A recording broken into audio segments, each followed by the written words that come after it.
देखो, acquired immunity को बनाता कौन है? ये बनाती है लिम्फोसाइट। और लिम्फोसाइट होती है दो तरह की। कौन कौन सी? एक होती है बी लिम्फोसाइट और एक होती है टी लिम्फोसाइट। ये दोनों ही बनती कहां पर है? बोन मैरो में। लेकिन दोनों का मैच्योरेशन अलग अलग है, इसलिए लिम्फोसाइट का नाम भी अलग अलग हो गया। ये बनी है बोन मैरो में, लेकिन इसका जो मैच्योरेशन हुआ है वो भी कहां पर हुआ है? बोन मैरो में, इसलिए नाम पड़ गया क्या? B lymphocyte.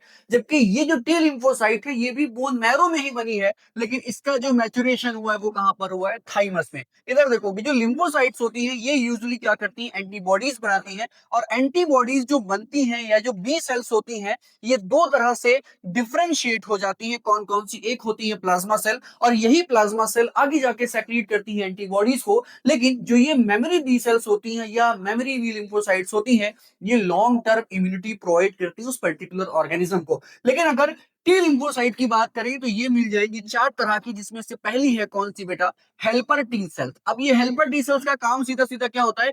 ये बी लिम्फोसाइट को एक्टिवेट करती हैं। आपको मालूम है कि जो टी लिम्फोसाइट्स होती है वो बी लिम्फोसाइट को एक्टिवेट करती हैं, और यही बी लिम्फोसाइट आगे जाकर एंटीबॉडीज बनाती हैं।